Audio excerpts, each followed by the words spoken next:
Buenos días a todos, soy Mercedes del grupo Historias del Presente y hoy mis compañeros y yo os vamos a hablar de los reinos cristianos y de la Reconquista. Empezaremos hablando sobre los reinos cristianos, cuáles fueron los principales núcleos de resistencia, la creación de Castilla y Aragón, la política, la organización administrativa, la economía, la cultura y el arte. Después pasaremos a hablar sobre la Reconquista, la definiremos y nombraremos sus distintas etapas y haremos lo mismo con la repoblación y terminaremos hablando sobre la sociedad.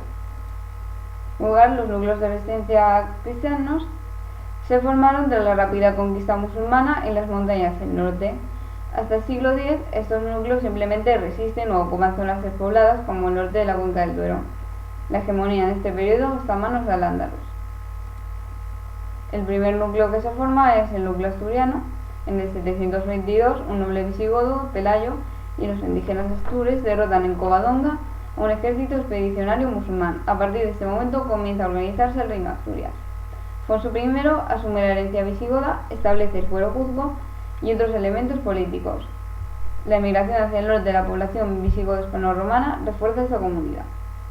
Segundo, establece la capital en Oviedo y durante ese reinado se descubre la tumba de Santiago, origen de la gran peregrinación.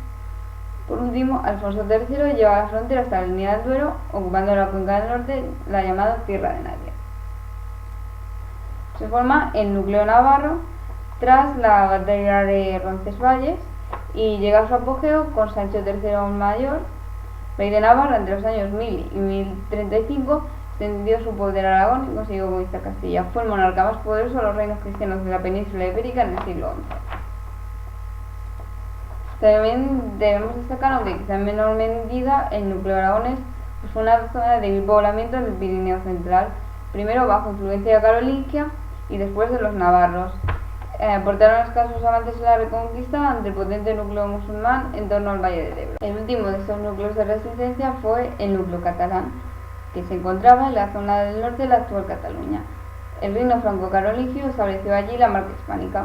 Organizado en condados, pronto el condado de Barcelona predominó sobre los demás.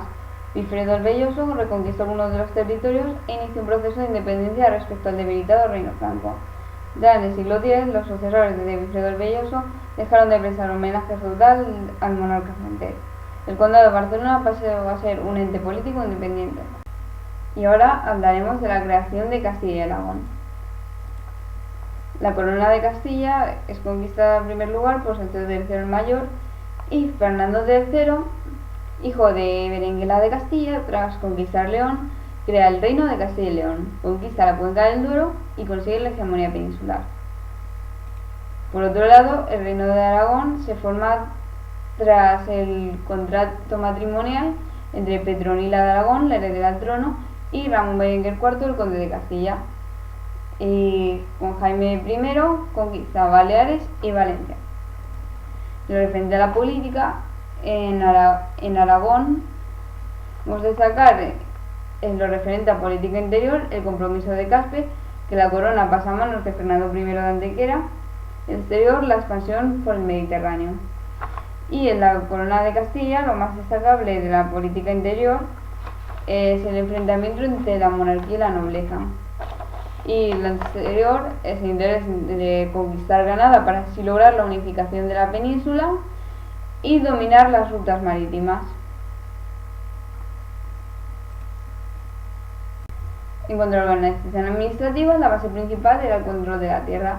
Las familias que poseían tierras configuraban el estamento nobiliario y, como ya hemos dicho anteriormente, en Castilla había constantes enfrentamientos entre la monarquía y la nobleza. El rey era considerado primus inter pares, lo que significa el primero entre iguales. Su poder estaba basado en el predominio económico y este título era de carácter hereditario. La Iglesia también tenía un papel muy importante, pues era la principal fuente de legitimación. Y el rey se apoyaba en dos instituciones: la curia regia, formada por consejeros y cargos especializados, y las Cortes, que eran reuniones extraordinarias de los tres estamentos, pero estas casi nunca se producían, y cuando se producían normalmente no solía ganar el pueblo llano, puesto que los votos eran por estamentos y no por persona. La economía era básicamente agrícola y estuvo condicionada por las crisis del siglo XIV debido a las malas cosechas y a la peste negra, lo que provocó una intensificación de la violencia. A partir del siglo XV comenzó a mejorar debido a ciertos cambios positivos, como el aumento de la actividad ganadera o las roturaciones de nuevas tierras. Y en la cultura y en el arte nacen las primeras universidades en la península. La primera fue la de Salamanca. Se desarrollan las lenguas romances y aparecen los primeros escritos en esta. En el castellano destaca el Cantar del Mío Cid, en gallego las Cánticas de Santa María y en catalán Auses March con Tirant lo Blanc. También aparece, gracias a Alfonso X, la Escuela de Traductores de Toledo. Y en referente al arte podemos destacar algunas obras como la Catedral de Santiago de Compostela y el Pórtico de la Gloria. Vamos a hablar de la Reconquista, que es el periodo de la historia de la península ibérica comprendido entre los años 722, con el motivo de la victoria de Covadonga, que dio inicio a la Reconquista, hasta 1492, al haber conquistado el último reino musulmán de España, que era el reino nazarí de Granada. Durante este largo periodo, reinos cristianos y musulmanes coexistieron y lucharon en el territorio peninsular. Podemos distinguir varias fases. La primera etapa, que abarca el siglo VIII hasta el siglo X, se inició gracias a la victoria cristiana de Covadonga, que tuvo lugar en el 722 entre el ejército de Don Pelayo y las tropas musulmanes. Es considerada el inicio de la Reconquista. Gracias a esto, los núcleos cristianos del norte consolidan su territorio y avanzan tímidamente hacia el sur. El reino asturiano alcanzó la línea del Duero en el año 910, lo que llevó a Ordoño II a trasladar a León el centro político del reino. Es a partir de ahí que se empieza a hablar del reino asturleonés, para terminar hablando del reino de León. La segunda etapa, que empieza en el siglo XI y acaba a mitad del siglo XII, aprovechando la debilidad musulmana tras el fin del califato y la disgregación de los reinos de taifas, tanto León como Castilla rebasan la cordillera central y ocupan la cuenca del Tajo. Toledo es reconquistada en 1085. La ocupación de este reino significó la incorporación a su reino del territorio situado entre el sistema central y el río Tajo, que es una zona muy importante estratégicamente, ya que dominaba lo que es el centro de la península. Tras el freno impuesto a la Reconquista por la invasión almohade en la batalla de Arcos, que fue una batalla que se produjo en 1195 en Ciudad Real, en la que los almohades frenan el avance cristiano, se termina reactivando ese avance hacia el sur en los reinos orientales, cuando Alfonso I de Aragón reconquista Zaragoza en 1118 y Ramón Berenguer IV, conde de Barcelona, reconquista tanto Tortosa primero como Lerida después, mientras que Portugal conquistaba Lisboa en el 1147. Nos vamos hacia la tercera etapa, que abarca finales del siglo XII y principios del siglo XIII. Tras la interrupción del avance con la llegada de los almohades, poco a poco Castilla-León consiguió dominar el valle del Guadiana y de los pasos de Serramorena. Este proceso culminó con la batalla de las Navas de Tolosa, en 1212, en la que la coalición cristiana derrotó al imperio almohade en Jaén, lo que significó el inicio de la fase final de la Reconquista. Cuarta etapa, la rápida ocupación del valle del Guadalquivir, tanto Córdoba como Sevilla, por Fernando III el Santo en 1252, y de Valencia y los Baleares por Jaime I el Conquistador en 1276. Quedará como el último reino musulmán en España, el reino nazarí de Granada, hasta 1492. La repoblación. Junto con la Reconquista se da un proceso de repoblación que entendemos como la ocupación efectiva de los territorios y su posterior explotación económica. En la península ibérica, este proceso de ocupación se dio en distintas fases. La primera, presura o aprisio, es la que se dio en zonas del Valle del Duero o de la Plana de Vic, es decir, zonas casi desérticas.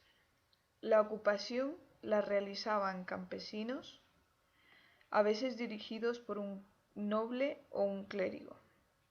Estos ocupaban la tierra de forma libre. Posteriormente, el rey sancionó la legalidad de la propiedad. Así, se genera una sociedad de campesinos libre y basada en la pequeña propiedad. Estos campesinos están comprometidos en la defensa militar de las tierras conquistadas. Así fue el caso de los campesinos villanos castellanos. La segunda fase de la repoblación es conocida como la repoblación concejil, que se da en los valles del Ebro y el Tajo. Este tipo de ocupación se basa en la creación de consejos y ciudades, dotadas de fueros o cartas puebla, que otorgan libertades y privilegios a sus habitantes, para atraer así a la población a una zona peligrosa de la frontera. Esta repoblación fue dirigida por el rey y configura una sociedad basada en la mediana propiedad. En las zonas como Toledo y Zaragoza, la abundante población musulmana fue expulsada al campo o fuera de las ciudades. La tercera fase de la repoblación fue la de los valles altos del Júcar y Turia y el Guadiana.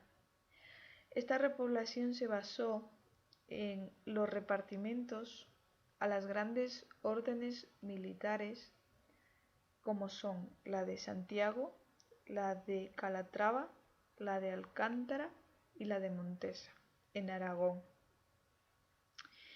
Así se creó una zona caracterizada por los grandes latifundios ganaderos llenos de fortalezas para defender los territorios de frontera.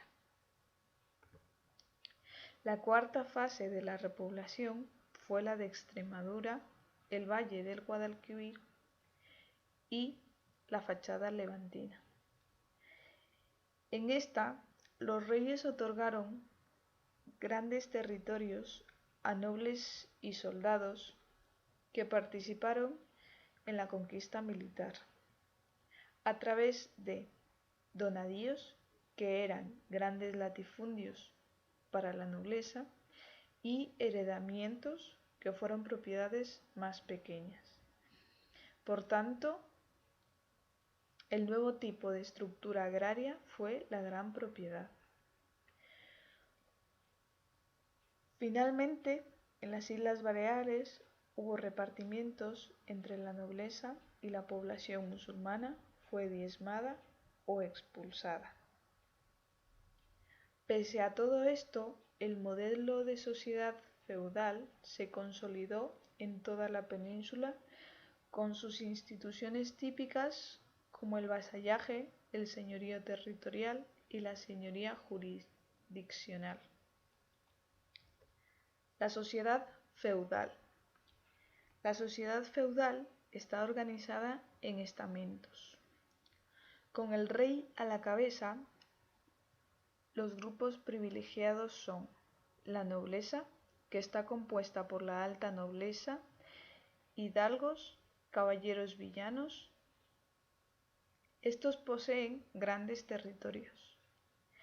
El clero, que a su vez se divide en alto clero y bajo clero, también posee tierras y señoríos.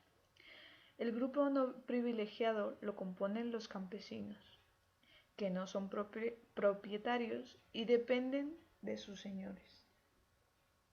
A partir del siglo XI se desarrolla un nuevo grupo social, que es la burguesía, que, aunque no pertenecen al grupo privilegiado, consiguen una cierta autonomía en las ciudades, en el gobierno de las ciudades, y participan en las cortes.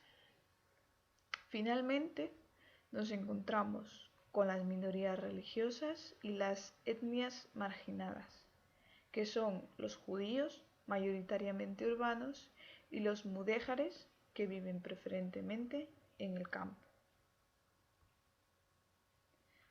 A continuación vemos un par de imágenes que nos muestran cómo se organizaban las ciudades en el siglo VI hasta el siglo XI y posteriormente a partir del siglo XI hasta el siglo XV.